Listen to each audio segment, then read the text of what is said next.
ली है। कल देर रात तक संसद में विपक्ष के सांसदों ने मनरेगा को हटाने का विरोध किया और आज सुबह सुबह फिर विपक्ष ने संसद परिसर में हल्ला बोल किया। खास बात यह रही कि कांग्रेस अध्यक्ष मल्लिकार्जुन खड़गे और सोनिया गांधी इस विरोध प्रदर्शन में सामने रहे। और ये वीडियो जरा देखिए, इसको पूरा फुल स्क्रीन लेकर हम आते हैं, जरा क्या चल रहा है, नारेबाजी और बाकी, और कैसे विरोध प्रदर्शन हो रहा है, जरा सुनिए। वापस दो, वापस दो, वापस दो, मनरेगा वापस दो, वापस दो, वापस दो, गरीबों का अधिकार छीनना बंद करो, बंद करो, बंद करो, अरे मनरेगा वापस दो, वापस दो, वापस दो, सोनिया गांधी वापस दो, वापस दो, वापस दो, मजदूर का अधिकार वापस दो, वापस दो, वापस दो, मनरेगा जिंदाबाद, जिंदाबाद, जिंदाबाद, मनरेगा जिंदाबाद। तो सुन रहे थे आप, देख रहे थे आप, यहां ये विरोध प्रदर्शन विपक्ष का मनरेगा का पूरा इस पूरे नियम को, इस कानून को ही बदल डाला गया और अब नया कानून जी राम जी, विकसित भारत जी राम जी। कांग्रेस के ये बुजुर्ग नेता बढ़ती ठंड और प्रदूषण के बावजूद मैदान में उतरे हैं ताकि गरीबों के काम का हक बचा रहे। मनरेगा में केवल नाम बदलना मुद्दा नहीं है दोस्तों, बल्कि असली लड़ाई काम के हक को बनाए रखने की है। और इस मसले पर मल्लिकार्जुन खड़गे ने क्या कुछ कहा है मीडिया से चर्चा में, जरा उसे भी सुनिए। ये देखिए, मनरेगा का बदलने का या नाम बदलने का नहीं है, ये अपने हकूक है, राइट टू वर्क। ये जो हक हमने दिया था उस हक को छीन ले रहे, और जो हक को छीन लेता है आज वो डिमांड ड्राइवन, यानी उनको जब चाहे वो देंगे, नहीं तो नहीं, और ये कहेंगे कि भाई कोई मांग रहा नहीं इसलिए नहीं दे रहे। तो ये लोगों के राइट को छीन रहे, हक को छीन रहे। ये मुद्दा बहुत बड़ा है और गरीब लोगों के लिए, खास करके जो पिछड़े दलित काम करते थे और इवन अदर कम्युनिटीज, उनके लिए बहुत बड़ा मुश्किल है। इसीलिए इसके लिए हम लड़ेंगे, आखिरी तक लड़ेंगे, सड़क पर लड़ेंगे और सारे स्टेट में और सारे जिले में इसका आंदोलन होगा। सर, भारतीय जनता पार्टी कह रही है कि कांग्रेस सिर्फ महात्मा गांधी का नाम लेती है। अरे नाम का क्वेश्चन नहीं भैया, महात्मा गांधी का तो नरेगा के बाद नाम लगा, क्वेश्चन ऑफ राइट। तो सुन रहे थे आप, इस वीडियो के साथ, इस वीडियो को शेयर करते हुए मल्लिकार्जुन खड़गे ने लिखा है कि यह मनरेगा का केवल नाम बदलने का मामला नहीं है, बल्कि दुनिया की सबसे बड़ी रोजगार योजना की योजनाबद्ध हत्या है। इसी तरह प्रियंका गांधी ने भी आज संसद में मीडिया के जरिए मोदी सरकार को संदेश दिया है कि अब पूरा विपक्ष मिलकर सरकार के इस फैसले के खिलाफ उतरेगा। आइए जरा सुनिए प्रियंका गांधी को। जो बिल है इसका हम पूरी तरह से विरोध करेंगे और एकदम ठोस विरोध करेंगे। सब पार्टियां, हमारी जितनी भी पार्टियां, सब सहमत हैं इस बिल से मनरेगा खत्म होने जा रहा है। आप किसी भी तरह से इसको देखें और जो समझदार आदमी है, जो ये 100 दिन से 125 दिन वाला जो है, ये चालाकी है। अगर इस बिल को कोई भी पढ़ेगा, ये साफ स्पष्ट समझ आएगा कि इस बिल से आने वाले महीनों में ये पूरी स्कीम खत्म हो जाएगी। क्योंकि जैसे ही ये बोझ प्रदेश की सरकारों पर पड़ेगा कि इतना पैसा प्रदेश की सरकारों को देना है, वैसे ही आस्ते आस्ते ये स्कीम खत्म हो जाएगी। क्योंकि प्रदेश की सरकारों के पास इतना पैसा है नहीं, खास तौर से जो प्रदेश जिनमें सबसे ज़्यादा इस स्कीम की ज़रूरत है। और ये सबसे गरीब से गरीब जो हिंदुस्तानी है, गरीब से गरीब जो हमारा भारतीय नागरिक है, जिसको कुछ नहीं मिलता, कम से कम ये 100 दिन का जो रोज़गार था उसका सहारा था, कोविड के समय भी सहारा था, मुश्किल से मुश्किल परिस्थितियों में सहारा रहता है। मैंने पहले भी कहा, जैसे दूर से दिख जाता है कि मनरेगा का कौन है श्रमिक, तो ये एकदम श्रमिकों के खिलाफ है, मजदूरों के खिलाफ है, गरीबों के खिलाफ है और इसका हम सख्त से सख्त विरोध करेंगे।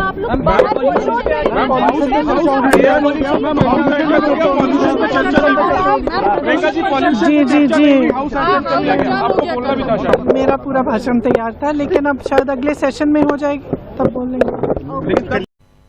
प्रदूषण पर पूरा भाषण तैयार था, लेकिन यहां कुछ और बात हो रही है। प्रियंका गांधी ने बता दिया कि जी राम जी, बिल से मनरेगा खत्म होने जा रहा है, हम इस बिल का पूरी तरह से विरोध करेंगे। ये बात यहां बता रही थी प्रियंका गांधी। प्रियंका गांधी जो हैं यहां उनसे प्रदूषण के बारे में बातें कही, लेकिन इस पर सभी विपक्षी पार्टियां सहमत हैं, ये बात भी कह रही थी प्रियंका गांधी, और ये दिख भी रहा है। तमाम विपक्षी दल एक साथ विरोध प्रदर्शन में संसद परिसर में आप देख रहे हैं। मोदी अभी तो विदेश दौरे के अंतिम चरण में हैं और अब वो वापस लौट रहे हैं, लेकिन वो जैसे ही भारत में कदम रखेंगे उन्हें अपनी चालाकी करने में हुई गलती का एहसास हो जाएगा।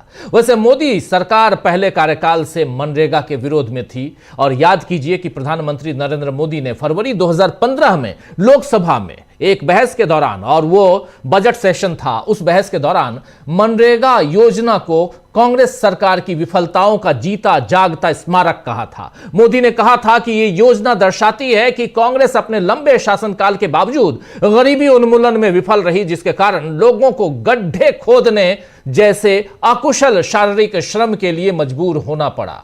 उन्होंने यह भी कहा था उस वक्त 2015 में कि वो इस योजना को बंद नहीं करेंगे, बल्कि इसे गाजे बाजे के साथ जारी रखेंगे, ताकि दुनिया ये जान सके कि पिछली सरकारें कितनी विफल रही थीं। चलिए जरा सुन लीजिए नरेंद्र मोदी जी को 2015 की बाइट इसी लोकसभा में, और बजट सेशन में ये बात कह रहे थे, लेकिन जो उस समय कह रहे थे अब क्या कुछ है वो आपके सामने है, सुनिए जरा। कभी कभार ये कहा जाता है कि आप मनरेगा बंद कर देंगे, या आपने मनरेगा बंद कर दिया है। मैं इतना तो जरूर विश्वास करता हूं कि आप लोग, बाकी विषयों में मेरा क्षमता के विषय में शक होगा, आपका अभिप्राय भी अलग अलग हो सकता है, अभी इसमें मोदी को ज्यादा ज्ञान नहीं है, इसमें कम अनुभव है, सब होगा। लेकिन एक विषय में आपको जरूर, एक विषय में आप मानते होंगे कि मेरी राजनीतिक सूझबूझ तो है। मेरी राजनीतिक सूझबूझ कहती है कि मनरेगा कभी बंद मत करो।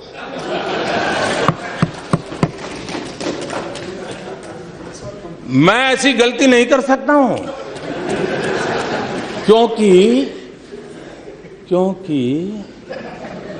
मनरेगा आपकी विफलताओं का जीता जागता स्मारक है। आजादी के 60 साल के बाद आपको लोगों को गड्ढे खोदने के लिए भेजना पड़ा, ये आपकी विफलताओं का स्मारक है, और मैं गाजे बाजे के साथ इस स्मारक का ढोल पीटता रहूंगा। दुनिया को बताऊंगा कि ये गड्ढे तुम खोद रहे हो, उन 60 साल के पापों का परिणाम है। इसलिए मेरी राजनीतिक सूझबूझ पर आप शक मत कीजिए।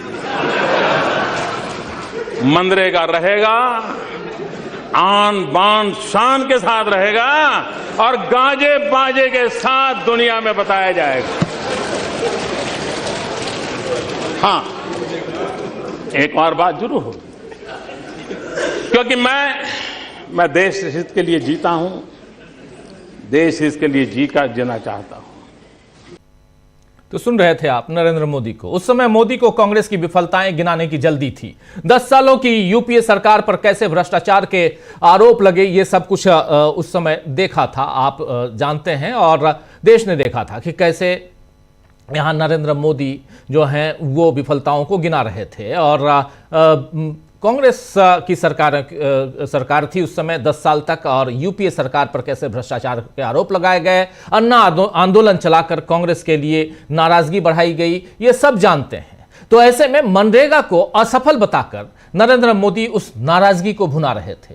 हालांकि 5 साल बाद कोविड में इसी मनरेगा के कारण गांवों को सहारा मिला, यह बात सरकार, नरेंद्र मोदी की सरकार ने मानी है। और अभी जी राम जी विधेयक पेश करने में भी यह कहा गया है कि मनरेगा के कारण 20 सालों तक ग्रामीण अर्थव्यवस्था को ताकत मिली, बल मिला। अब उसी मनरेगा को मोदी हटाने की कोशिश में है। लेकिन विपक्ष के तेवर बता रहे हैं कि मोदी सरकार ने खुद को कुल्हाड़ी मारने जैसा काम किया है। चुनाव चोरी, संविधान खत्म करना, महंगाई, बेरोजगारी, प्रदूषण, आतंकवाद, कई गंभीर मुद्दों पर सरकार के पास ढंग का जवाब नहीं है। संसद का अनमोल समय वंदे मातरम पर बहस में गवा दिया गया, लगा दिया गया और अब जबरन मनरेगा पर विवाद खड़ा कर दिया गया है। अगर बीजेपी यह मान रही है कि इससे देश का ध्यान बटेगा तो शायद वो गलत सोच रही होगी, क्योंकि विपक्ष सरकार की पोल खोल रहा है। अखिलेश यादव ने चुनाव चोरी पर कैसे योगी सरकार को घेरा है। बात सिर्फ केंद्र सरकार की नहीं है, जरा योगी सरकार की तरफ भी चले। योगी सरकार को अखिलेश यादव ने कैसे घेरा है, जरा अखिलेश यादव ने घेरा है, जरा सुनिए। और प्रति विधानसभा 84,000, तो अब चुनाव कैसे जीतेगी बीजेपी? जब मुख्यमंत्री खुद ही स्वीकार कर ली है तो इसका लाभ बेईमानी करेंगे। अब इलेक्शन कमीशन से मिलकर बेईमानी करना शुरू करेंगे, समाजवादियों का वोट कटवाएंगे। धमकी दी जा रही है हम लोगों को कि आपके अभी तो इतने कटवाए, अभी और कटवा देंगे। तो चुनाव आयोग को ऐसे लोगों पे कार्रवाई करनी चाहिए। जब चुनाव होता था, याद कीजिए, डीजीपी हटा दिया, मुख्य सचिव हटा दिया, ये अधिकारी हटाए, उधर अधिकारी, ये खुलेआम जो धमकी दे रहे हैं वोट कटवाने की, चुनाव आयोग क्या कार्रवाई कर रहे हैं इन लोगों के ऊपर? चलिए, बहुत धन्यवाद। उधर ही बैठा लेना, उनकी हम लोग मदद करेंगे। बीएलओ की 2 लाख रुपए की मदद कर रहे हैं और चुनाव आयोग से मांग की है कि उनके परिवार उनकी मदद करें।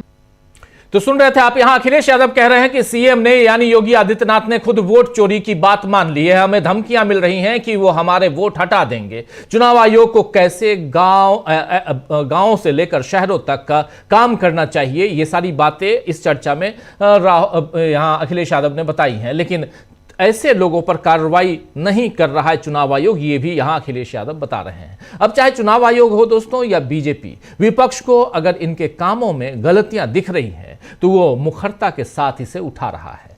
मीडिया के प्राइम टाइम में या अखबारों की सुर्खियों में भले ही बीजेपी को कवरेज मिलता रहे, विपक्ष की आवाज गायब रहे, लेकिन फिर भी समाज तक, गांव-गांव तक ये बातें पहुंच ही रही हैं कि कैसे बीजेपी एक के बाद एक हक मार रही है, गरीबों का हक मार रही है। और इन सब के बीच मनरेगा सबसे ज्यादा, अगर मनरेगा किसके लिए? मनरेगा गांव के उन गरीबों के लिए जिनके पास रोजगार नहीं है। रोजगार गारंटी योजना है ये, और रोजगार की गारंटी को ही अगर उसी हक को अगर छीना जाएगा, आप देखिए जैसे जैसे, चाहे वो मनरेगा की बात हो, चाहे वो आधार कार्ड की बात हो, यूआईडी की बात हो, यूएआईडी, और जहां पर आप आधार के जरिए आपकी पहचान होती थी, उसकी बात हो, चाहे शिक्षा की बात हो, ऐसे तमाम मुद्दे, ऐसी तमाम गारंटियों को कैसे कुचला जा रहा है। सूचना का अधिकार, उसको कैसे खत्म तो नहीं, लेकिन उसको भी बिल्कुल,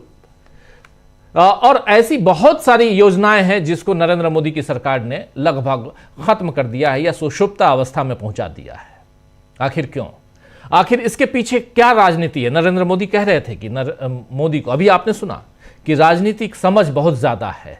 क्या ये वही समझ है, वही सूझबूझ है जहां से आप विपक्ष को खत्म कर रहे हैं? और न सिर्फ विपक्ष को, बल्कि आप ग्रामीण जनता को, इस देश की आबादी, जो आधी से ज्यादा आबादी गांव में बसती है, उसको खत्म करने की कोशिश कर रहे हैं। आइए दोस्तों, आज चर्चा करेंगे कि क्या बीजेपी ने ज्यादा चालाकी दिखाने में कर लिया है अपना नुकसान, मोदी सरकार ने क्या कर ली है बड़ी गलती, और आर पार के मूड में कैसे है विपक्ष, इस पर चर्चा करेंगे। हमारे साथ कुछ वरिष्ठ साथी जुड़े हुए हैं, उनसे पहले आपका परिचय करवाता हूं, आगे बढ़ते हैं। 4 वरिष्ठ साथी हमारे साथ जुड़े हुए हैं। शकील अख्तर जी हैं हमारे साथ, अमलेंदु उपाध्याय जी हमारे साथ जुड़े हुए हैं, पंकज चतुर्वेदी जी हैं और प्रशांत टंडन जी हैं। आप चारों का स्वागत है, इस्तकबाल है। स्वागत इस्तकबाल आप तमाम दोस्त साथी शुभचिंतक आप सबका, जो अब तक जुड़ चुके हैं उनका भी, जो जुड़ने वाले हैं उनका भी। शकील जी, क्या कुछ चल रहा है उधर संसद में?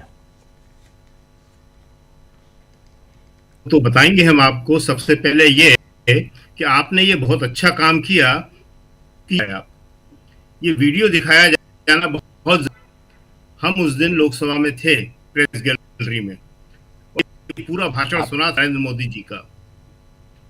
जी, आपकी आवाज कट रही है शकील जी, आपकी आवाज कट रही है। तो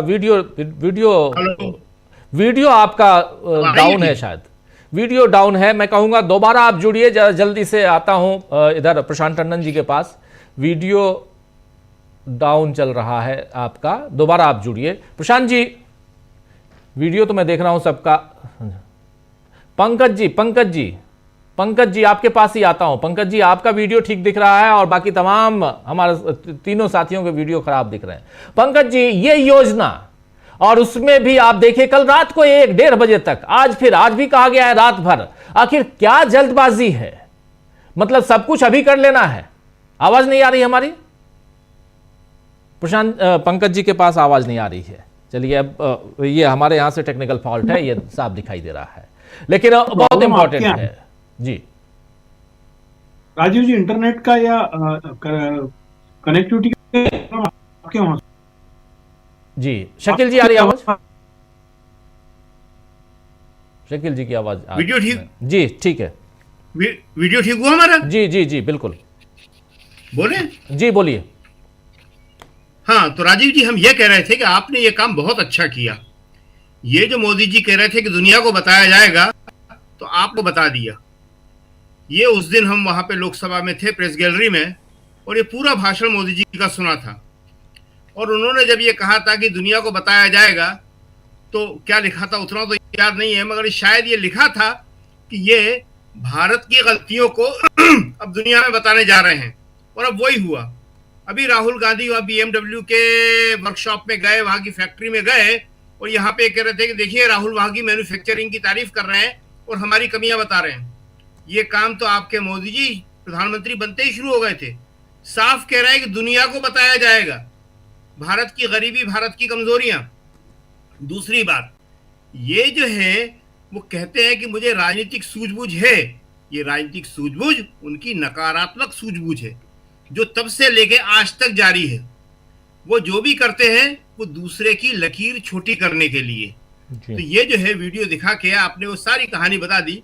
खैर देखिए, आज जो है कल रात को 1:30 बजे तक चर्चा हुई मनरेगा के ऊपर।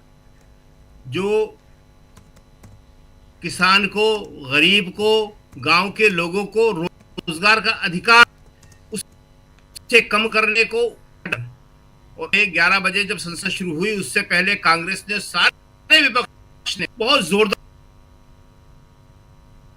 प्रदर्शन किया, विरोध किया, और सुबह से ये शुरू कर दिया। और उसके बाद हाउस में जाकर लोकसभा में कांग्रेस का और विपक्ष का प्रदर्शन और विरोध जारी रहा। वेल में आ गए सारे के सारे विपक्ष के सदस्य। जो कॉपी थी बिल की वो फाड़ के फेंकी, और उनके भाषण में ये सारे सवाल उठाए कि ये आप रोजगार के अधिकार को क्यों खत्म कर रहे हैं, आप गरीबों के विरोध में क्यों आ गए हैं। लेकिन सरकार ने बिल पास कर दिया वो, और उसमें सबसे बड़ी बात है कि बिल पास कर दिया, चलो ठीक है, लेकिन उसके बाद जो है कल तक के लिए लोकसभा स्थगित कर दी। क्यों? इसलिए कि उसके बाद प्रदूषण के ऊपर बहस होना थी, बहुत इंपॉर्टेंट। सब लोग सोच रहे थे कि चलो हो गया, तुमने पास कर दिया, राज्यसभा को भेज दिया। लेकिन अब जो है सबसे बड़ी प्रॉब्लम दिल्ली NCR की, और वो लखनऊ तक पहुंच गई। लखनऊ में मैच जो है, इंटरनेशनल मैच कैंसिल हो गया क्रिकेट का। आप कहते हैं कि पूरी दुनिया को बताया जाएगा, कि दुनिया को मालूम पड़ गया कि भारत में इतना पॉल्यूशन है कि वहां क्रिकेट नहीं हो सकता है, वहां मैच नहीं हो सकता है, खिलाड़ी वहां खेल नहीं सकते हैं। तो प्रदूषण के ऊपर आपने बहस नहीं होने दी। अब यहां से राज्यसभा में पहुंच गया है मनरेगा वाला बिल, राज्यसभा में इसके ऊपर चर्चा शुरू हो गई है। देखिए, आज जो बोला है खड़गे जी ने, बहुत ही इंपॉर्टेंट बोला है और बहुत ही सही बोला है। उन्होंने इसे एक व्यापक दृष्टि दे दी, एक लार्जर व्यू दे दिया कि भाई गांधी के नाम का मतलब नहीं है। गांधी के साथ तो तुम शुरू से, पहले दिन से करते चले आ रहे हो, 1948 से करते चले आ रहे हो। उनकी मूर्ति को उठा के तुमने पीछे पहुंचा दिया। उनके जो चित्र होते थे सारे के सारे, खादी आश्रम के खादी का जो कैलेंडर होता था उसमें होता था, वो हटा दिया, हर जगह से हटा दिया। जो PIB का निकलता था वहां से हटा दिया। आपने ये जो रोजगार की गारंटी का अधिकार था गरीबों का, वो छीन लिया। ये सबसे बड़ी बात है। पिछड़ों का, दलित का, छोटे किसान का और भूमिहीन किसान का, ये सबसे बड़ी बात है। जो 100 दिन का उसको काम मिलता था गारंटी के साथ, जब वो काम मांगता था, काम उसको देना पड़ता था, वो अधिकार अब आपने खत्म कर दिया। कल जब फसल का टाइम आएगा तब नहीं देंगे। और सबसे बड़ी बात कि बजट नहीं होगा तो नहीं देंगे। बजट तो कभी होगा ही नहीं, और प्रियंका ने इसको एक और व्यापक दृष्टि दी है। प्रियंका ने कहा कि ये जो है कुछ ही दिनों में खत्म कर देंगे। कैसे? आपने कहा है कि पैसा जो है राज्य सरकार को देना पड़ेगा। राज्य सरकार के पास तो पैसा है नहीं है, और हर राज्य सरकार हाथ उठा देगी, मना कर देगी कि हमें काम नहीं करवाना, हमारे पास पैसे नहीं है, योजना ठप। ये बहुत बड़ी बात प्रियंका गांधी ने कही है कि आपने इसमें प्रदेश सरकार को पैसा देने की बात करके इस योजना को आपने खत्म कर दिया। तो ये जो है आज का दिन जो है वो सोच तो रही है बीजेपी कि उसने पास करा लिया, लेकिन ये विपक्ष के नाम रहा आज का पूरा दिन। पास होने से तो आप करवा ले, पास संख्या बल है, कुछ होगा नहीं। ये मैसेज गया कि आप गरीब के, किसान के, छोटे अधिकार को खत्म करना चाहते हैं, और गांवों में अब जो है आर्थिक स्थिति खराब होने वाली है। हमने पहले भी बताया था कि जब 2005 में मनरेगा शुरू किया था, उसके बाद गांवों में इकोनॉमी में बढ़त हो गई थी, लोगों के पास पैसा आना शुरू हो गया था, बाजारों में पैसा आने लगा था, और इसका फायदा सबको होने लगा था। आज फिर गांव में वही हालत हो जाएगी, गांव में नहीं होगा, गांव में पैसा नहीं होगा, और उससे जो है पूरी अर्थव्यवस्था पे असर पड़ेगा। जी राजीव जी। जी जी बिल्कुल सही। हमारे साथ धनंजय जी भी जुड़ गए हैं। धनंजय जी आपका स्वागत करता हूं। और पंकज जी आ रही है आवाज़? जी पंकज जी, आपसे ज़रा समझना चाहता हूं कि इस बिल को लेकर और जो विरोध है, क्या इस विरोध को, एक तो लोकसभा में पास करवा लिए जी राम जी बिल, अब राज्यसभा में आज रात भर चलेगी बात, फिर वैसे ही जैसे कल चली लोकसभा में, और इतनी जिद क्यों, और इस जिद के पीछे की कहानी क्या हो सकती है? आखिर अभी ही इसी सेशन में पास करवाना है, इसको सिलेक्ट कमेटी को भी नहीं भेजना है, कहीं नहीं भेजना है, क्या ये जिद क्यों? राजीव जी, आपकी जो कमेंट्री थी उसके अंदर से मैं शायद एक बात को जरूरत करूंगा कि उसको संपादित करूं। आपने बोला कि नरेंद्र मोदी जी के विदेश दौरे का अंतिम चरण है।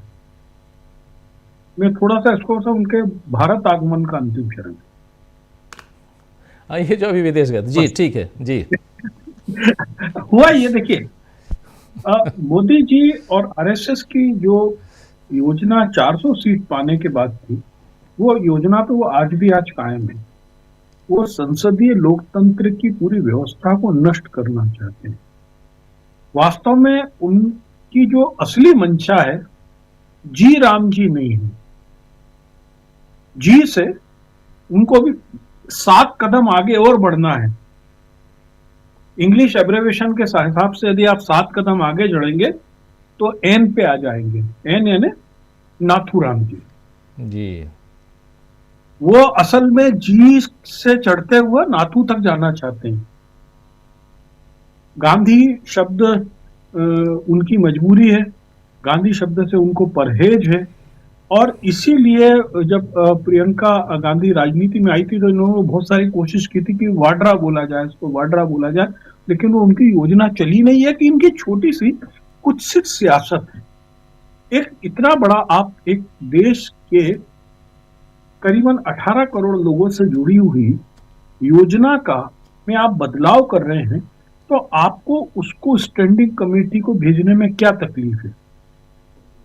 संसदीय व्यवस्था तो यही कहती है कि जो स्टैंडिंग कमेटीज होती हैं वो एक प्रकार से लघु संसद होती है, जिसके अंदर सभी दलों के सदस्य अपनी बात को खुल के कहते हैं, उसके अंदर संशोधन करते हैं, क्योंकि जो मुख्य सदन है वो तो केवल काउंट दी हेड होता है, सिर गिने जिसके उसके हैं।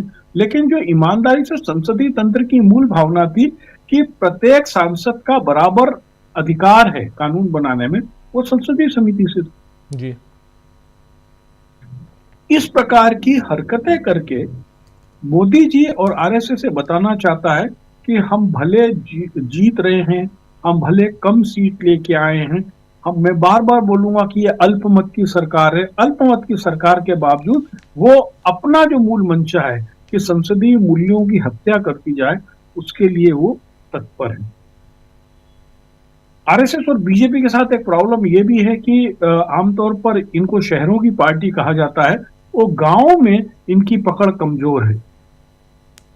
ये ग्रामीण मतदाताओं को किसी तरीके से कुचलना चाहते हैं और चाहते हैं कि ग्रामीण मतदाता केवल उन बातों पर टिके, क्योंकि किसान आंदोलन और 3 काले कानून वापस लेना आरएसएस और मोदी सरकार की बहुत बड़ी पराजय थी। और मुझे लगता है कि वो अभी उस पराजय का बदला लेने का जो जी के बाद अगला स्टेप है वो यही है इनका, कि ये ग्रामीण लोगों को किसी तरीके से कुचलना चाहते हैं।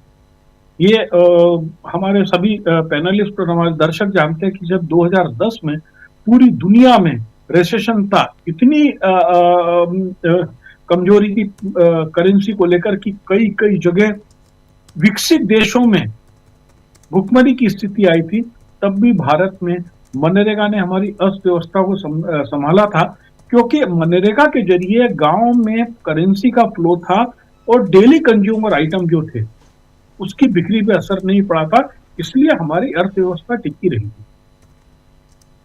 अभी मोदी जी का जब पिछला भाषण था कि योजनाओं में भ्रष्टाचार था, मोदी जी की किस योजना में आज की तारीख में भ्रष्टाचार नहीं है। अकेले मध्य प्रदेश में मकान बनाने की योजनाओं पे 1000 कुछ करोड़ का घपला तो 4 जिलों में मिला है।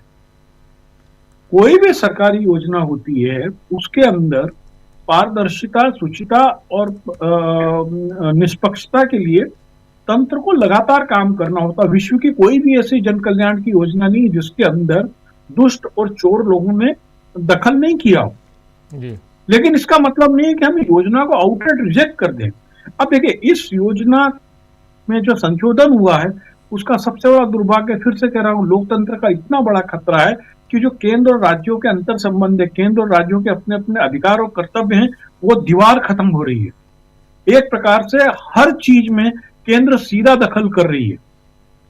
अब आप देखिए ना कि इसके अंदर आप देखिए राजीव गांधी ने देश को जो सपना बड़ा देन दी थी, सपना दिया था, तो पंचायती राज कानून था, पंचायती राज संस्थाओं को सशक्त करना था।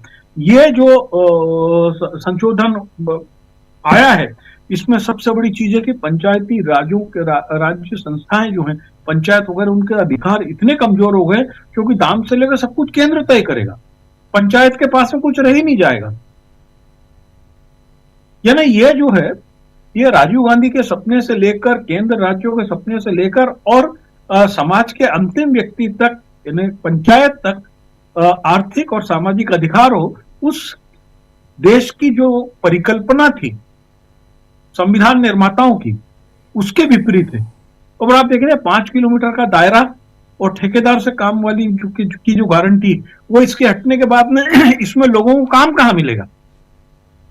और जब चूंकि बजट और सब कोई नियम तय करेंगे केंद्र सरकार, तो जाहिर है कि तुमने पैसा नहीं दिया, मैंने पैसा नहीं दिया। इस योजना के अंतर्गत बहुत सारी योजनाएं मध्य प्रदेश में, शायद आपको याद होगा, एक प्रोग्राम में मैंने पूरी लिस्ट गिनाई थी कि मध्य प्रदेश में केंद्र की कौन कौन सी योजनाएं असफल हो रही है क्योंकि केंद्र ने पैसा ही नहीं दिया है उसके लिए। 11 योजनाएं ऐसी, तो एक इसका भी नाम लिख जाएगा जिससे आप खुश हो गए, जिस राज्य सरकार से उसको आप पैसा दोगे, जिसको नहीं होगा उसको रोक दोगे। अभी भी जैसे झारखंड सरकार का 1400 करोड़ के आसपास इन्होंने केंद्र का पैसा रोका हुआ है। तो ये सब जो है राज्यों की स्वायत्तता, राज्यों के अधिकार और राज्य की विधानसभाओं को कमजोर करने का एक बहुत बड़ा और शर्मनाक कदम है। आप इसको व्यापक रूप से देखिएगा तो ये लोकतंत्र के लिए सबसे बड़ा खतरा है। जी राजीव जी, बहुत सही कह रहे हैं आप। ये लोकतंत्र के लिए सबसे बड़ा खतरा, और इससे कैसे विपक्ष, खासकर विपक्ष चूंकि विरोध कर रहा है, विरोध प्रदर्शन आप देख रहे हैं और लगातार विरोध कर रहा है, लेकिन सदन के अंदर ये बिल, जी राम जी, खासकर इस बिल को पास करवा लिया गया। इधर लोकसभा में, राज्यसभा में अभी इस पर चर्चा चल रही है, आज भी देर रात तक चर्चा चलेगी। लेकिन ये जिद है नरेंद्र मोदी की, और कह रहे थे, अभी से पहले आपको शुरुआत में सुनवाया था कि नरेंद्र मोदी बजट सेशन में 2015 में इसी मनरेगा को कह रहे थे कि ये जीता जागता, कांग्रेस का जीता जागता स्मारक है और पूरी दुनिया को इसको दिखाएंगे हम कि आज 60 साल बाद भी कैसे भारत को कांग्रेस ने गरीब बनाकर रखा है। लेकिन मनरेगा को बदलने के पीछे की रणनीति क्या है? अब पूरी की पूरी इस योजना को ही बदल दिया गया। कहा जा रहा है, यहां दावा किया जा रहा है कि 100 दिनों की जगह हम 125 दिन रोजगार दे रहे हैं। लेकिन उसके पीछे विपक्ष और खासकर प्रियंका गांधी ने कहा था कि ये भी राजनीति है, और नरेंद्र मोदी कह रहे थे कि राजनीतिक सूझबूझ मुझ में और कुछ रहे ना रहे, लेकिन राजनीतिक सूझबूझ बहुत ज्यादा है। तो क्या वही राजनीतिक सूझबूझ से यहां विपक्ष को ही परास्त करने की कोशिश नहीं, बल्कि देश की जनता को परास्त करने की कोशिश में लगे हुए हैं नरेंद्र मोदी? सवाल बहुत गंभीर है, लेकिन इसका जवाब ढूंढने की हम कोशिश करते हैं। और क्या इसके जरिए नरेंद्र मोदी की सरकार बड़ी गलती कर रही है, और कैसे आर पार के मूड में यहां विपक्ष दिखाई दे रहा है? और आप देख लीजिए कि मल्लिकार्जुन खड़गे ने क्या कहा। कल प्रेस कॉन्फ्रेंस की, ईडी के मामले में प्रेस कॉन्फ्रेंस थी, लेकिन उसके बाद सोनिया गांधी और मल्लिकार्जुन खड़गे दोनों की उम्र आप समझते हैं। सोनिया गांधी लगभग 80 की तरफ बढ़ रही हैं और मल्लिकार्जुन खड़गे 80 के पार हैं। और ऐसे में इस प्रदूषण में इन दोनों का, बाकी नेताओं का रहना, लेकिन इन दोनों का विरोध प्रदर्शन में लगातार शामिल होना बहुत मायने रखता है। प्रशांत टंडन जी, आपके पास आना चाहता हूं।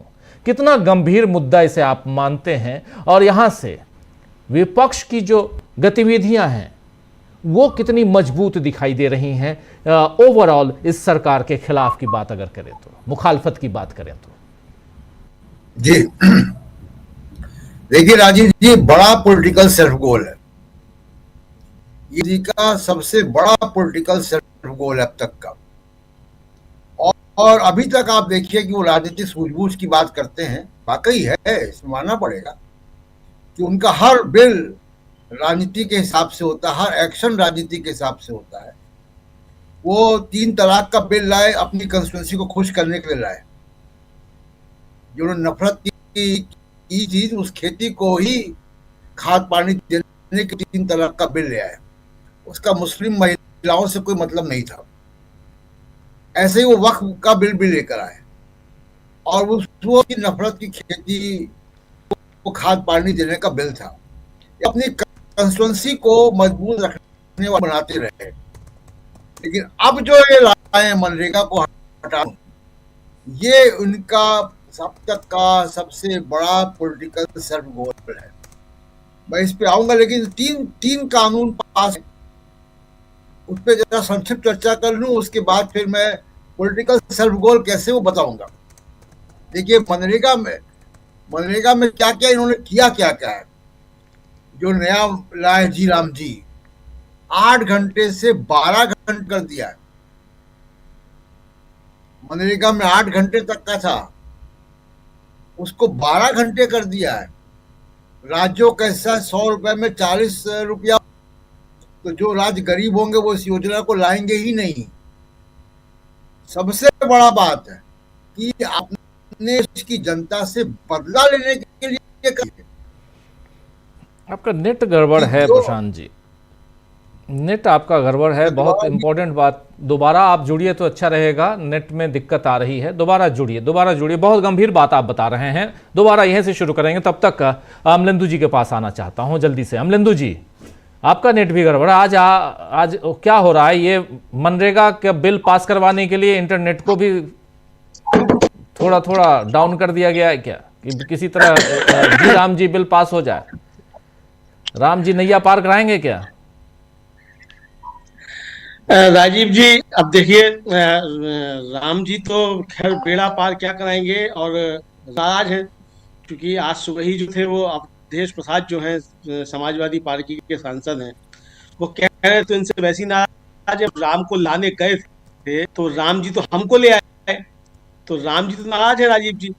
तो ये अब कुछ भी करें, अब ठीक है भाई, आप इस समय सरकार में हैं, आपके पास बहुमत है, नीतीश कुमार और चंद्रबाबू नायडू वोट से के पथ तैयार हैं, तो आप गांधी जी के कुछ भी कर सकते हैं।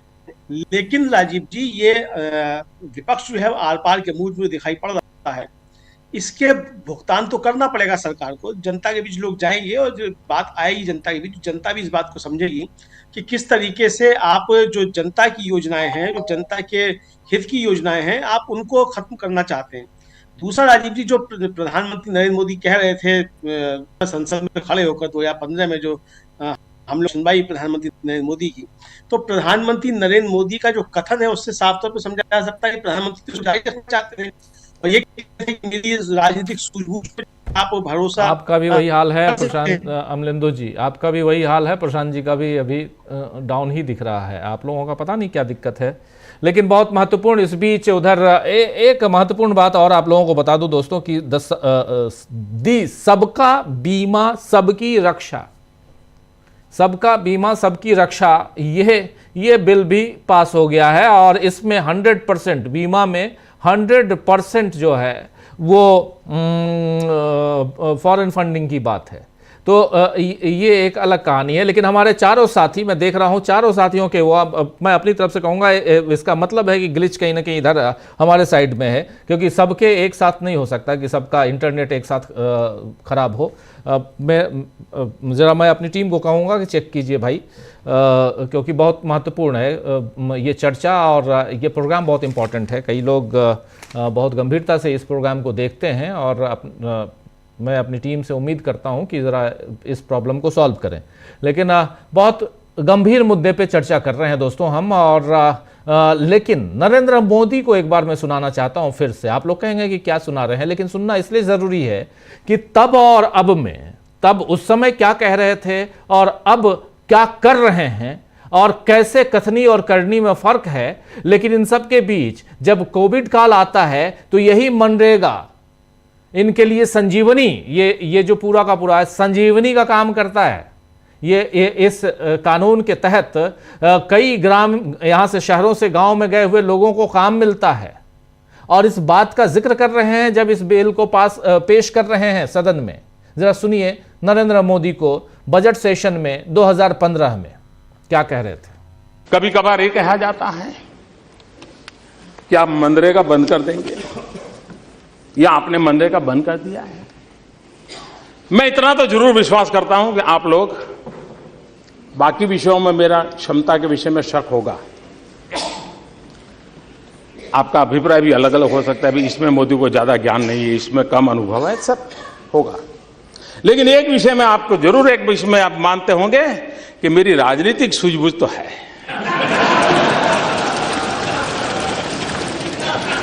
मेरी राजनीतिक सूझबूझ कहती है कि मनरेगा कभी बंद मत करो।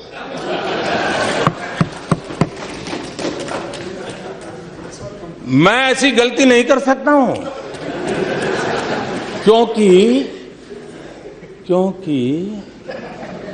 मनरेगा आपकी आजादी के 60 साल के बाद आपको लोगों को गड्ढे खोदने के लिए भेजना पड़ा। ये आपकी विफलताओं का स्मारक है और मैं गाजे बाजे के साथ इस स्मारक का ढोल पीटता रहूंगा। दुनिया को बताऊंगा कि ये गड्ढे तुम खोद रहे हो उन 60 साल के पापों का परिणाम है। इसलिए मेरी राजनीतिक सूझबूझ पर आप शक मत कीजिए। मनरेगा रहेगा, आन बान शान के साथ रहेगा और गाजे बाजे के साथ दुनिया में बताया जाएगा। हां, एक और बात जरूर होगी, क्योंकि मैं देश हित के लिए जीता हूं, देश हित के लिए जीना चाहता हूं। तो सुन रहे थे आप यहां। अमलेंदु जी, जरा जल्दी से आपके पास आना चाहता हूं, आप अपनी बात रखिए। हाँ राजीव जी, तो मैं यही कह रहा था कि ये जो किया है मोदी जी ने और उनकी सरकार ने, इसका भुगतान करना पड़ेगा। ऐसा नहीं है कि इसका भुगतान नहीं करना पड़े। और मोदी जी जो बड़े दावे के साथ कह रहे थे कि उनकी राजनीतिक सूझबूझ पर आप भरोसा कर सकते हैं, उस पर शक नहीं कर सकते, तो भाई आपकी सूझबूझ क्या हो गई है? आप तो कह रहे थे कि इसको रखा जाएगा, ये जो है स्मारक है विफलताओं का, तो आपने स्वीकार कर लिया कि ये विफलताओं का स्मारक नहीं है। तो ये राजनीतिक सूझबूझ कैसी है कि आप गड़बड़ा गए यहाँ आकर के? जो कांग्रेस की विफलताओं का स्मारक था, आपने विफलताओं का स्मारक ही ढहा दिया। तो ये राजीव जी, और आपने अपनी विफलताओं का स्मारक खड़ा कर दिया। यानी आपने इसके जरिए ये स्वीकार कर लिया कि कांग्रेस की विफलताओं का स्मारक जो था वो कांग्रेस की विफलताओं का नहीं, कांग्रेस की सफलताओं का स्मारक था, और आप अपनी विफलताओं का स्मारक अब खड़ा कर रहे हैं। तो ये मोदी जी, राजीव जी बैकफुट पर लगातार आते चले जा रहे हैं। अब पता नहीं क्यों इतनी ज्यादा जल्दी में हैं, क्या हड़बड़ी है? क्या मध्यावधि चुनाव कराना चाहते हैं? ये चाहते हैं कि मध्यावधि चुनाव कराने से पहले ही पूरा देश बेचकर चले जाएं। ये क्या इस दिशा में काम कर रहे हैं। तो चूंकि जो भी बिल आ रहे हैं राजीव जी, वो भी सारी इसी दिशा में आ रहे हैं। अब चाहे जीराम जी से लेकर के और शांति तक और सबका बीमा, सबकी सुरक्षा तक, सब यही आ रहा है। आप बताइए राजीव जी कि रक्षा क्षेत्र में आप 100% FDI ले आते हैं, अब आप परमाणु क्षेत्र में भी आप इसमें FDI ले आते हैं। तो अब राजीव जी मान लीजिए कि कल को यहाँ आकर कोई दूसरी विदेश का व्यापारी जो है परमाणु हथियार बनाने लग जाए या परमाणु रिएक्टर बनाने लग जाए, उसके बाद फिर आप उससे कैसे निपट पाएंगे? अभी तो आपके परमाणु की सब चाबियां जो है तो आपके पास है, सरकार के पास है, कल को क्या होगा? तो बहुत सारे सवाल इस तरह खड़े हो रहे हैं। तो ये राजीव जी सीधा सीधा देश बेचने की तरफ जो है मोदी जी धीरे धीरे बढ़ रहे हैं। काफी कुछ बेच चुके हैं, लेकिन अब जो कुछ बचा है उसको भी बेचने पर तुले हुए हैं। अरे भाई, अगर सब बेच दोगे तो फिर बुढ़ापा कहाँ कटेगा? तो कुछ तो बचा के रखो देश के लिए, लेकिन पूरा देश बेचने पे आमादा है, तो बेचने पे तुले हुए हैं। तो राजीव जी मुझे लगता है कि इसका पुरजोर विरोध होगा, चाहे वो SIR किया जा रहा हो। राजीव जी, SIR भी इसका मतलब देश बेचने की दिशा में एक कदम है। क्योंकि राजीव जी, अगर आपको जनमत मिला है, आपको जनादेश मिला है, तो ये जनादेश देश बेचने के लिए नहीं मिला। आपको जनादेश मिला, अब हालांकि वो लंगड़ा जनादेश है कि कैसा जनादेश है उस पर अलग से बहस हो सकती है, लेकिन आप 272 पार करके आप NDA की सरकार चला रहे हैं। तो अगर ये NDA को भी जनादेश आप मानते हैं, तो ये जनादेश देश बेचने के लिए नहीं मिला है, ये आपको देश चलाने के लिए मिला है। तो आप देश चलाने के बजाय देश बेचने पर आमादा हैं। तो राजीव जी, ये एक कहा जाए, नरेंद्र मोदी ने आज अपनी विफलताओं का स्मारक जो है वो लोकसभा से पास करा दिया है। राज्यसभा से भी अगर पास हो जाता है तो हम लोग भी ताली बजाकर कहेंगे कि नरेंद्र मोदी ने अपनी विफलताओं का स्मारक स्थापित कर दिया है। और राजीव जी, इसके बाद फिर जो भी सरकार आएगी या नहीं आएगी वो बात की बात है, चुनाव होंगे कि नहीं होंगे, होंगे तो कब तक होंगे, कैसे होंगे, लेकिन ये नरेंद्र मोदी की विफलताओं का स्मारक जो है जनता आराम से देखेगी। राजीव जी जी जी, बिल्कुल। जरा अब जल्दी से आना चाहता हूं प्रशांत जी, अब आप सबके वीडियो ठीक दिख रहे हैं, गड़बड़ था। प्रशांत जी, आप अपनी बात आगे बढ़ाइए प्लीज। मेरा ऑडियो ठीक आ रहा है? हाँ, अब बढ़िया आ रहा है। ठीक। देखिए, मैं बात कर रहा था कि किस तरीके से ये जो बिल आज लाए हैं नरेंद्र मोदी, ये कैसे बहुत बड़ा एक पॉलिटिकल सेल्फ गोल है। लेकिन जरा उसके पहले इस बिल की कुछ बातें करूं और जो बाकी जो अमरिंदर चर्चा करे उस पर भी चर्चा करता हूं, और उसके बाद मैं बात करूंगा कि पॉलिटिकल सेल्फ गोल कैसे है। देखिए, 8 से 12 घंटे काम के जो घंटे हैं वो 8 से 12 घंटे कर दिए गए। उसके बाद योजना में 40% रुपए में 40 पैसे जो है वो राज्य सरकारों को देना है। जो जिन राज्य सरकारों के पास पैसे नहीं होंगे, जिनकी आर्थिक स्थिति अच्छी नहीं है, वो नहीं करेंगे इसको। उसके बाद सबसे बड़ा जो इन्होंने जो काम किया है कि काम का, रोजगार का कानूनी अधिकार छीन लिया जनता से, और अब इनकी मर्जी पर है कि ये जिसको रोजगार देंगे उसको रोजगार मिलेगा। और ये जिन पंचायतों को सेलेक्ट करेंगे उन पंचायतों में ही ये नया मनरेगा जी राम जी लागू होगा। यानी आपको जिसने वोट नहीं दिया उन इलाकों में आप नहीं करोगे, ये बदले की भावना से काम करोगे। वही SIR वाला काम, ये SIR वाला काम हो रहा है यहाँ पे।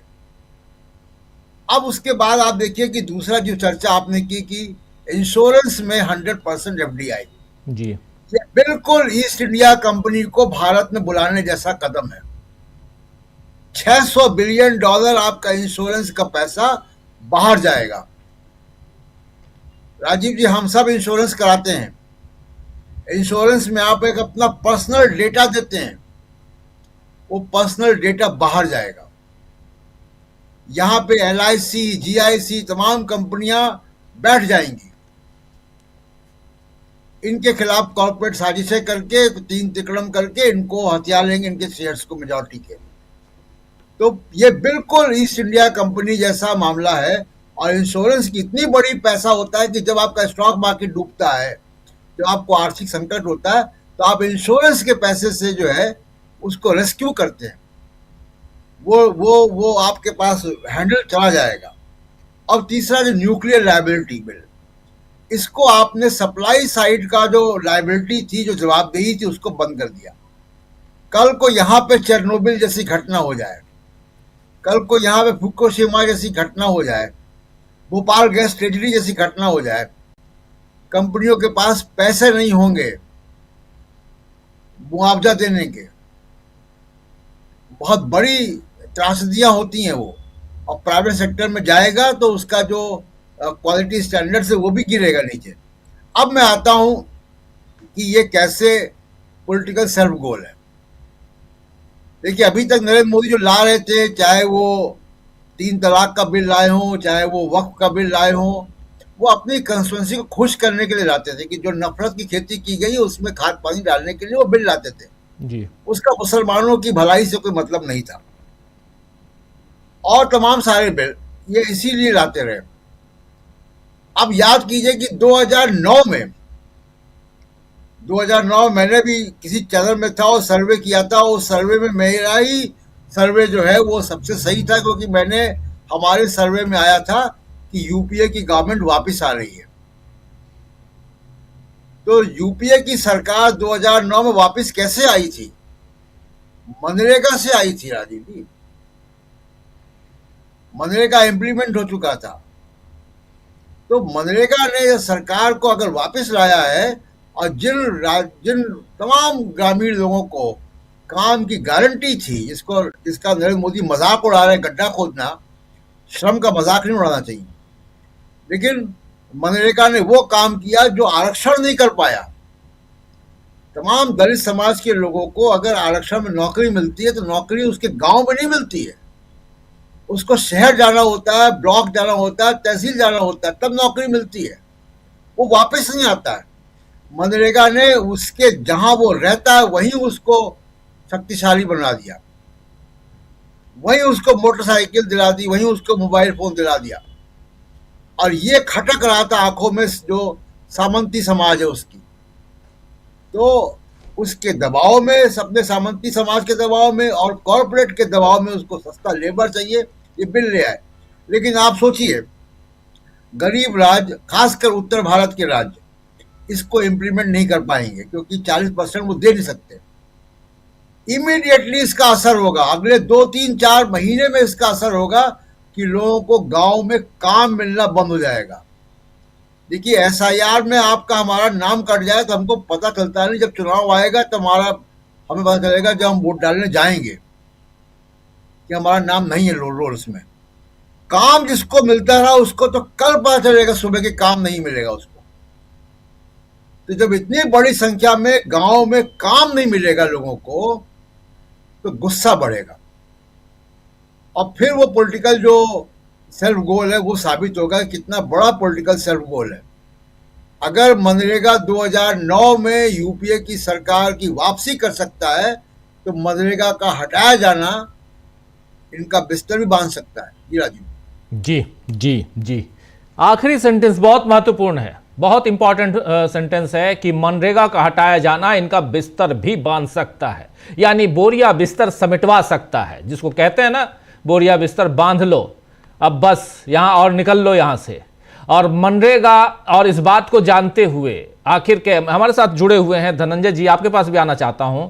गांव से, हम सब लोग गांव से जुड़े हुए हैं और हम नरेंद्र मोदी की तरह नहीं हैं कि 12,000 करोड़ के जहाज में घूमे, हाथ में घड़ी विदेश की, चश्मा विदेश का, तमाम चीज़ें विदेश की, और बात करें स्वदेशी की, और उसके बाद गड्ढा खोदने का या ऐसे छोटे काम जिसको कह रहे हैं, ऐसे कामों को लेकर अगर आप भरी सदन में मजाक कर रहे हैं, संसद के अंदर मजाक कर रहे हैं, उन गरीबों का मजाक उड़ा रहे हैं, तो फिर क्या ही कहा जाए। लेकिन धनंजय जी, आप कैसे देखते हैं, क्या ये सेल्फ गोल है मनरेगा का नाम बदलना, और सबसे बड़ी चीज कि यहां महात्मा गांधी का नाम हटाना? और आज कह रहे थे यहां पर मल्लिकार्जुन खड़गे कि नरेगा से हमने महात्मा गांधी का नाम नरेगा में जोड़ा था, उसको मनरेगा बनाया था। हमारा मुख्य उद्देश्य यहां है कि गरीबों के हाथ में जो रोजगार था उस रोजगार को आप छीन रहे हैं। आप 100 की जगह 125 दिन की बात कर रहे हैं, लेकिन घंटे बढ़ा रहे हैं। बाकी क्या क्या कर रहे हैं सब कुछ अभी बता चुके हैं प्रशांत टंडन जी और हमारे तमाम साथी।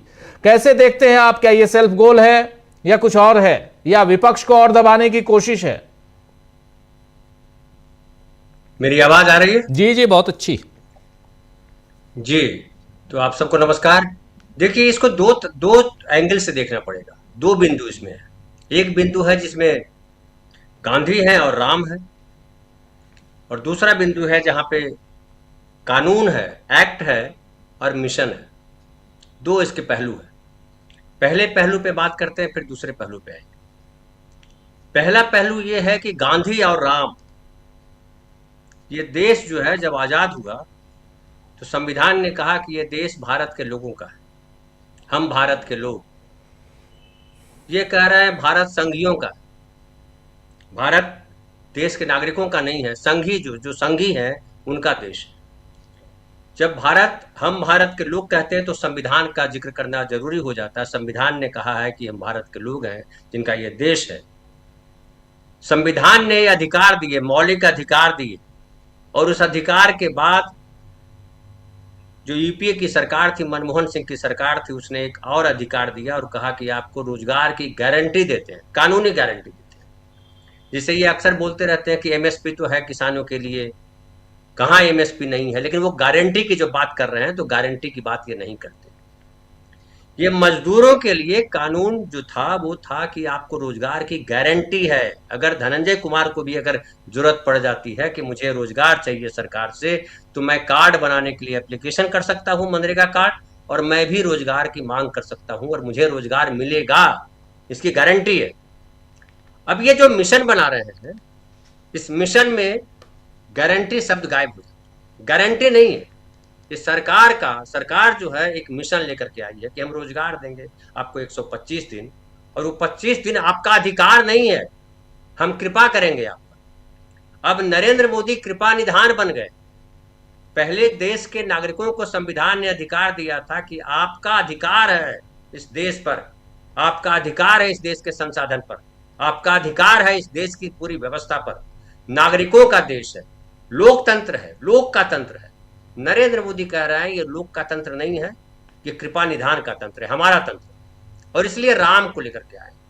जब गांधी की बात करते हैं, देखिए मैं जो बोल रहा हूं किसी के धर्म को आहत नहीं करने जा रहा हूं, लेकिन मैं महत्वपूर्ण बात कर रहा हूं, इसको समझिएगा। गांधी जो थे, गांधी ने क्या कहा? गांधी ने कहा कि जो है ये देश जो है हर आदमी का देश है, सबका देश है। हिंदू हो, मुसलमान हो, अमीर हो, गरीब हो, ब्राह्मण हो, बनिया हो, तेली हो, कोई भी जात का हो, मुसहर हो, सबका देश है। कोई भाषा बोले, सबका देश है। कोई धर्म माने, सबका देश है। और सबके लिए काम करना है। इसलिए जो पहली सरकार बनी 1947 की आजादी के बाद, तो उसमें तमाम विचारधाराओं के लोगों को साथ आने के लिए कहा, और नेहरू से कहा कि सबको शामिल करके सरकार बनाओ। ये क्या मैसेज था? ये मैसेज था कि ये देश सबका है। और आप गांधी को हटाते हैं, गांधी जो है आम आदमी की बात करते हैं, लेकिन जो राम को लाते हैं तो राजा राम की बात कर रहे हैं। आप ये बताइए कि राजा राम ने सबके अधिकारों की बात कहाँ की? वो राजा थे, तो राजा जो है कृपा निधान होता है, वो कृपा करता है, वो अधिकार नहीं देता है। गांधी ने सबको अधिकार दिया, राम सबको अधिकार नहीं देते। आप गीत गाते हैं कि राम सबके आधार हैं, गाइए। आप संघी हैं, आप हिंदू धर्म को मानते हैं, आप अपने धार्मिक विचार रख सकते हैं, कोई दिक्कत नहीं। लेकिन सबको अगर मजबूर करेंगे कि हम जो कह रहे हैं वही मानो, तो गड़बड़ है। ये एक तो दिक्कत ये है कि राम को लाए हैं गांधी को हटाने के लिए, लेकिन मुझे लगता है गांधी राम से नहीं हटेंगे। मैं पर्सनली तौर पे धनंजय कुमार राम से बड़ा गांधी को मानता हूं। अब दूसरी बात पर आते हैं, अधिकार और कानून की बात करता हूं। हमें ये अधिकार जो है किसी ने गिफ्ट नहीं किया है। हमें यह अधिकार इसलिए मिला है कि वो विचार है जिसमें इस देश का रह रहा हर व्यक्ति, इस देश का अधिकार है, उसका अपने आप बाय डिफॉल्ट हमको मिला। हम नागरिक है, यहाँ के हैं। और गांधी ने जो कहा, एक और महत्वपूर्ण बात, कि आपके पास जो आपकी जरूरत से ज्यादा है वो किसी दूसरे का हिस्सा है, वो आपका नहीं है। और गांधी ने जो कहा उसमें यह था कि आपका हृदय परिवर्तन होगा और सब भाई भाई मिलकर के काम करेंगे, सब बराबर। लेकिन ये क्या कह रहे हैं? सबको बराबर नहीं मानते। ये मानते हैं कि आम आदमी जो है, जो जिसके पास घर नहीं है, वो सरकारी जमीन पर घर है, उसके घर को तोड़ दो। वो घर देने की बात नहीं करते, घर तोड़ देने की बात करते। जो स्वाभिमान के साथ जीने का अधिकार दिया था मनमोहन सिंह जी की सरकार ने, ये मनरेगा क्या, स्वाभिमान के साथ जीने का अधिकार दिया कि हम काम करेंगे और बदले में हमको पैसे दीजिए। ये कह रहे हैं कि हम आप पे कृपा करेंगे, हम चाहेंगे तो आपको काम देंगे, नहीं चाहेंगे तो नहीं देंगे, यानी आपका अधिकार नहीं है। अभी देखिए कई सांसद बोले हैं, पहले भी बोला था कि आपने हमको वोट नहीं दिया, हम आपका काम नहीं करेंगे। जी, क्या लोकतंत्र में ऐसा कहा जा सकता है? और ऐसा कहने वाले सांसद को क्या उसकी सदस्यता नहीं छीन लेनी चाहिए थी कि तुम ये जो बाय डिफॉल्ट हमको मिला है उस पर तुम उल्लंघन कर रहे हो, हमारे अधिकार जो मौलिक अधिकार है उसको छीन रहे हो। नरेंद्र मोदी की सरकार यही कर रही है और ये पहली बार नहीं है। मैं ये भी बताऊं आपको, आप याद कीजिए, देश में पहली बार एक कानून लागू हुआ, लैंड एक्विजिशन एक्ट आया, भूमि अधिग्रहण कानून, जिसमें अंग्रेजों के बाद, आजादी के बाद, इतने साल के बाद वो कानून बना था 2011 12-13 में शायद बना था वो कानून। उसमें क्या था? उसमें कहा गया कि आप किसानों की जमीन कोई जबरदस्ती नहीं छीन सकता, न सरकार छीन सकती है, न कोई प्राइवेट आदमी छीन सकता है। 70 से 80% किसान जब सहमत होंगे अपनी जमीन देने को, तब आप जमीन लेंगे। इन्होंने क्या अध्यादेश लाया? आते ही जिस दिन सरकार बनाई तुरंत अध्यादेश लाया और कहा कि ये सरकार किसानों की जमीन ले सकती है विकास कार्यक्रम की वजह से, और कलेक्टर को उसका बना दिया अधिकार, कलेक्टर किसी की जमीन ले। इनकी मंशा वहां देखी। फिर लेबर लॉ को किस तरह से इन्होंने बर्बाद किया, और आप कोई मांग नहीं कर सकते हैं, आपको नौकरी से निकाला जा सकता है, और फ्री टू ट्रेड जो है इसको और मजबूत किया है, और आम आदमी के जो कानून के अधिकार थे लेबरर के उसको कमजोर किया है। फिर आप याद कीजिए, आप देख लीजिए, जो जिस समय उन्होंने अयोध्या में मंदिर बनाया या दूसरी जगह कॉरिडोर बना रहे हैं, गंगा सफाई करने की बात कही, क्या गंगा साफ हुई? क्या कॉरिडोर बनने से वहां जो आम आदमी का जो घर टूटा, जो मंदिर टूटे, जो उनका रोजगार गया, उसको दिया इन्होंने? और याद कर लीजिए, जो सत्यपाल मलिक जी नहीं रहे, उन्होंने क्या कहा था कि जब 750 किसानों की जान गई तो हमने प्रधानमंत्री से कहा कि 750 किसानों की जान गई। इन्होंने कहा कि किसानों ने क्या मेरे लिए जान दी? तो ऐसे प्रधानमंत्री, इनको प्रधानमंत्री नहीं कहा जाना चाहिए, तो कृपा निधान है। और ये समझ पा रहे हैं, या हम नहीं समझ पा रहे हैं कि आप जो प्रधानमंत्री आवास में रह रहे हो, इतना बड़ा आवास मिला है, वो किसने दिया है? वो संविधान ने दिया है। जिस मनुस्मृति को आप लाना चाह रहे हो, जिन संघियों का देश बनाना चाह रहे हो, क्या संघियों की वजह से आप बने हो प्रधानमंत्री? ढेर सारे, जो मुझे तो गुस्सा आ रहा है उन सांसदों पे जो रिजर्व कैटेगरी से आए हैं, जो शेड्यूल कास्ट और शेड्यूल ट्राइब कैटेगरी से जो आए हैं सांसद। अगर संविधान नहीं होता तो क्या आप सांसद बनते? क्या आप विधायक बनते? क्या आप मंत्री बनते? लेकिन ये सब स्वार्थ में लीन है, और आम आदमी का जो अधिकार छीना जा रहा है, तमाम अधिकार छीने जा रहे हैं, उसके लिए कोई लड़ने वाला दिखाई नहीं पड़ता। ये तमाम धनंजय जी बहुत सही कहा गया है कि सब याद रखा जाएगा, समय देर है अंधेर नहीं, बिल्कुल याद रखा जाएगा, सब याद रखा जाएगा। कई लोग हैं, चाहे वो नीतीश बाबू को देखिए, नीतीश कुमार को देखिए क्या कर रहे हैं, और पूरी दुनिया में बदनामी करवा रहे हैं भारत की, पूरी दुनिया में। पूरा अरब तो छोड़ दीजिए, पूरा विश्व जो है, और उसमें जो भी थोड़ा बहुत सेंसिटिव है, ये बात किसी के हिजाब को उतारने, उठाने या खिसकाने की नहीं है, बात तमीज की है, और एक मुख्यमंत्री की बात है। आप जिस पद पे बैठे हुए हैं, और बहुत सही कहा था प्रशांत टंडन जी ने कि या तो, और परसों इसी पे चर्चा हम कर रहे थे, तो ये भी था, या तो आप मुख्यमंत्री के लायक नहीं हैं, या आप उस कुर्सी पर बैठकर इतने अंधे हो गए हैं, माफी, सॉरी टू से फॉर दिस वर्ड, आंखों पे पट्टी बंध गई है कि आपको और कुछ दिखाई नहीं दे रहा। कर क्या रहे हैं? जो आप कह रहे हैं ना, आप SC ST ऐसे अल्पसंख्यक समुदाय, उनसे चुने हुए लोगों की बात कर रहे हैं। मैं तो उन 2 बैसाखियों की बात कर रहा हूं। इन्हीं 2 के कारण तो आज नरेंद्र मोदी सत्ता पर आसीन है।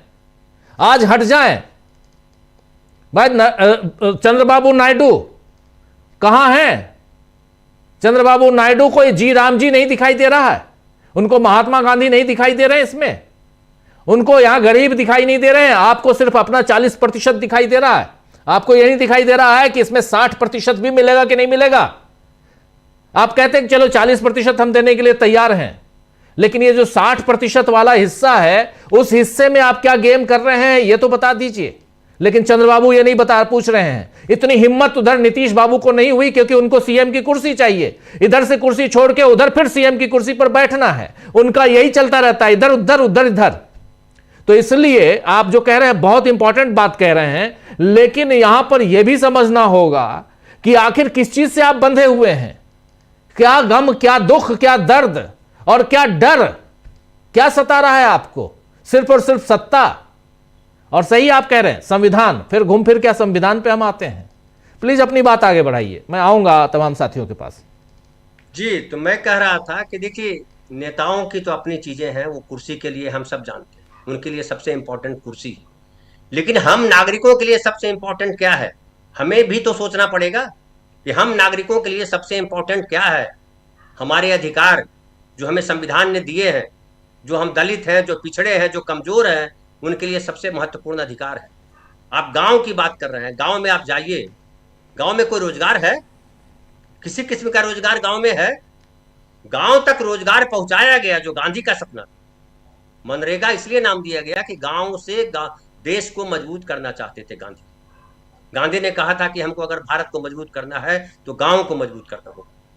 गांव में लोकल जो हम अपनी व्यवस्था बनाएंगे, ग्रामीण अपनी व्यवस्था बनाएंगे, और पंचायती राज की व्यवस्था थी, उसको इतना मजबूती दी गई।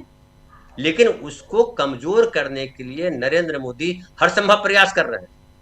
एक और पहलू जो महत्वपूर्ण है, जो मैं रख देता हूं, हालांकि हमारे साथी शायद रख चुके हैं, कि आप जो 100% पैसा जो कल तक आता था केंद्र सरकार का, और बिना कोई भेदभाव के आता था मनरेगा में पैसा, ये डबल इंजन की सरकार है या सिंगल इंजन की सरकार है या किसकी सरकार है, ये सोच करके पैसा नहीं आता था। जितने आपके रिक्वायरमेंट है उस हिसाब के आपको पैसा दिया जाता था। अब ये कह रहे हैं 60-40 करेंगे, 60% केंद्र सरकार देगी, 40% स्टेट गवर्नमेंट देगी। लेकिन ये जो 60-40 का रेशियो है, जीएसटी में इन्होंने क्या किया है, ये देश के सामने है कि जहां जहां इनकी सरकार नहीं है, वहां इन्होंने पैसे नहीं दिए और लोगों को आना पड़ा कोर्ट। पश्चिम बंगाल, ममता बनर्जी की बात याद कीजिए, प्रधानमंत्री आवास योजना के तहत भी पैसे नहीं दिए नरेंद्र मोदी ने। इतनी बेईमानी की, इतना भेदभाव किया। तो सवाल सबसे बड़ा है नरेंद्र मोदी के साथ भेदभाव का। और जो कह रहे थे, आपने जो क्लिपिंग दिखाई कि ये मैं इसको बंद नहीं करने वाला हूं, इसको स्मारक बनाऊंगा। आप स्मारक खुद बने हो, लोकतंत्र के नाम पर कलंक हुआ। आपको प्रधानमंत्री कहना जो है प्रधानमंत्री पद का अपमान। क्योंकि आप जब कहते हो कि 140 करोड़ लोगों के प्रधानमंत्री 140 करोड़ लोगों ने चुना, उनके अधिकारों का क्या हुआ? 140 करोड़ लोगों ने वोट देकर के आपको प्रधानमंत्री बनाया। आपको प्रधानमंत्री सिर्फ वो नहीं बनाया जो संघी है, जो हिंदू कर रहे हैं, क्षमा करेंगे। तो ये महत्वपूर्ण है। और मुझे लगता है कि ये जो कांग्रेस पार्टी के नेता कह रहे हैं, खड़गे साहब, या जो आप जुलूस दिखा रहे हैं ये संसद के बाहर, इसको गांव तक ले जाना होगा। जब तक गांव के लोगों को अधिकार, स्वाभिमान और कृपा का फर्क नहीं बताएंगे, ये 3 शब्द बहुत महत्वपूर्ण है राजीव भाई। अधिकार, कृपा निधान, जो कृपा करने की बात कर रहे हैं, और गांव को जो मजबूती देने की बात है, इस तीनों पे अगर बात नहीं करेंगे तो ये ऐसे ही करते रहेंगे। इनका मन बढ़ गया है, इनको लगता है कि हम कैसे भी करके कुछ करेंगे, कोई बोलने वाला नहीं। अब राम के खिलाफ कौन बोलेगा? अब राम हम ले आए हैं अब, लेकिन राम को इन्होंने ढाल बनाया हुआ, राम का बेजा इस्तेमाल कर रहे हैं, राम को बदनाम कर रहे हैं। अब ये खुल करके बोलना पड़ेगा कि ये जो कर रहे हैं वो राम को बदनाम कर रहे हैं। और धर्म के नाम पर जितने तमाशे हैं, चाहे कोई नीतीश कुमार कर रहे हो, चाहे कोई, अभी एक और वीडियो वायरल हो रहा है राजीव भाई, आप याद कीजिए, राजस्थान में भी एक हिंदू महिला आई थी, बुर्का, ये घूंघट डाल करके, तो उसको अशोक गहलोत जी ने घूंघट हटा दिया था। उस समय भी एक मुस्लिम महिला थी, बुर्का पहन के आई थी, उसके साथ कुछ नहीं किया था उन्होंने, कुछ बोला भी नहीं, उस पर भी बात चल रही है। तो बात है कि आप जबरदस्ती कैसे करोगे। बात यह है कि आप, लेकिन अभी देखिए जिस तरीके से धार्मिक कट्टरपंथ जो है हवा देने लगता है, चीजों को एक अलग दिशा में लेके चला जाता है। अरे आप बात कीजिए नागरिक अधिकार की, ये किसी के पास ये अधिकार नहीं है, चाहे चीफ मिनिस्टर हो कि प्रधानमंत्री हो, कि हमसे कोई जबरदस्ती काम करवाए। ये मेरा मन है, मैं बुर्का पहन के आऊं, मैं क्या पहन के आऊं, ये मेरा मन है, मैं क्या खाऊं, मैं क्या पीऊं, ये मेरा मन है, मैं क्या करूं ना करूं। आप कहने वाले कौन होते हैं? ये देश किसी प्रधानमंत्री का नहीं है, ये देश किसी नीतीश कुमार नायडू या किसी मुख्यमंत्री का नहीं है, ये देश हम सब नागरिकों का है। ये समझना, जानना और हर नागरिकों का अधिकार स्वाभिमान के साथ जीना है। ये व्यक्ति की गरिमा जो शब्द है संविधान के प्रियम्बल में लिखा हुआ, व्यक्ति की गरिमा को रौंद दिया है। हर जगह ये कृपा निधान बने हुए हैं, हर जगह ये दया कर रहे हैं, 5 किलो अनाज दे रहा है, फलाना दे रहा है, ये मुफ्त में दे रहा है। क्या कृपा निधान, क्या दया, कुछ क्या है ये कुछ नहीं है धनंजय जी, कोई कृपा निधान नहीं, न ही कोई दया। ये योजनाएं पहले से चली आ रही हैं, उन योजनाओं को ही आगे बढ़ा रहे हैं। कौन सी नई योजना आ गई, पुरानी योजनाओं को खत्म करके आप उसका सत्यानाश कर रहे हैं। एक एक योजनाओं पे ये एक छोटा सा सेशन है जा रहा है, इसके बाद एक बढ़िया वीडियो बनाएंगे और हम तमाम दर्शकों तक मैं पहुंचाऊंगा। मैं वादा करता हूं कि यहां कैसे कैसे इसी सेशन में कितनी योजनाओं को ध्वस्त किया गया है। और अभी प्रशांत टंडन जी कह रहे थे, प्रशांत जी आपके पास आता हूं, फिर शकील जी आपके पास। प्रशांत जी कह भी रहे थे कि कैसे यहां पर चाहे न्यूक्लियर बिल हो, चाहे वो इधर इंश्योरेंस का बिल हो, या जी राम जी लेके आए, आप एक एक बिल को देखिए ना। एक बिल को सिलेक्ट कमेटी के पास भेजा गया है, हायर एजुकेशन का बिल, जिसमें यूजीसी को खत्म करने की बात है। तो ये इस ढंग से आप सबको तो खत्म कर रहे हैं, सबको खत्म कर रहे हैं। और रही बात क्या शहर क्या गांव, शहर क्या बिहार में, जिस बिहार में अभी बल्ले बल्ले कह रहे हैं, उछल रहे हैं, उस बिहार में क्या शहर से लोगों का पलायन नहीं होता? चलिए 1 मिनट जरा सीधा राज्यसभा चलते हैं। संजय सिंह आम आदमी पार्टी के नेता, वो बोल रहे हैं और बहुत शानदार अपनी दलीलें पेश कर रहे हैं। जरा सुन लेते हैं इसी मसले पे, जी राम जी पे, और फिर प्रशांत जी आपके पास आता हूं, शकील जी और आप तमाम साथियों आप सबके पास आता हूं। जरा 1 मिनट सुनते हैं। और वो जमीनें मान्यवर वो जमीनें जो ली जा रही हैं किसानों से, वो जमीनें बड़े बड़े बिल्डर को बेची जा रही हैं, बड़े बड़े बिल्डर को बेची जा रही हैं। किसानों से 5 लाख रुपए बिस्वा जमीन ली गई अयोध्या में। अरे सुनो ध्यान से, किसानों से 5 लाख रुपए बिस्वा अयोध्या में जमीन ली गई और लोढ़ा ब्रदर्स ने उसी जमीन को प्लाटिंग करके 1 करोड़ 80 लाख रुपए में बेचा। आप धंधा कर रहे हैं, प्रभु श्री राम के नाम पे आप धंधा कर रहे हैं, अयोध्या के लोगों को लूटने का काम कर रहे हैं, अयोध्या के किसानों को लूटने का काम कर रहे हैं। इसीलिए अयोध्या के लोगों ने आपको हराया, इसीलिए अयोध्या के लोगों ने आपको हराया। और यही आपका चरित्र रहेगा तो पूरे देश में जनता आपको जवाब देगी, जनता आपको हराने का काम करेगी। ये मजदूरों का हक मारने का काम जो आप कर रहे हैं, इसको बंद कीजिए। मानवर, मैं अंतिम बात कहना चाहता हूं, मानवर बोले, जब ये मनरेगा योजना लाई गई, तो इस बिल को अस्थायी समिति में भेजा गया था। आज जब आप नई योजना लेकर आ रहे हैं, इसको अस्थायी समिति में आपने क्यों नहीं भेजा? क्या आप छिपाना चाहते हैं? क्या आपकी मंशा है? ये आप बताइए। और अंत में इन्हीं लाइनों के साथ कि हम मेहनत कश इस दुनिया से जब अपना हिस्सा मांगेंगे, एक बाग नहीं, एक खेत नहीं, हम सारी दुनिया मांगेंगे, हम सारी दुनिया मांगेंगे। इस देश का मजदूर आपके खिलाफ खड़ा होगा, अपनी आवाज को बुलंद करेगा। इंकलाब जिंदाबाद।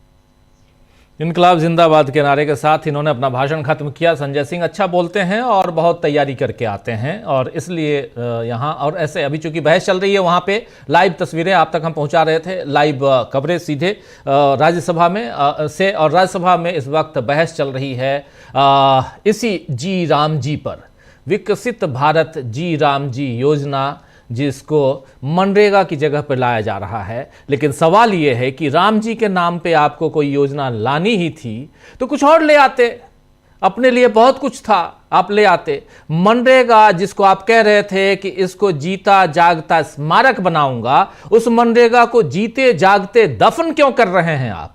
यह भी एक बड़ा सवाल है। प्रशांत टंडन जी आपके पास आता हूं।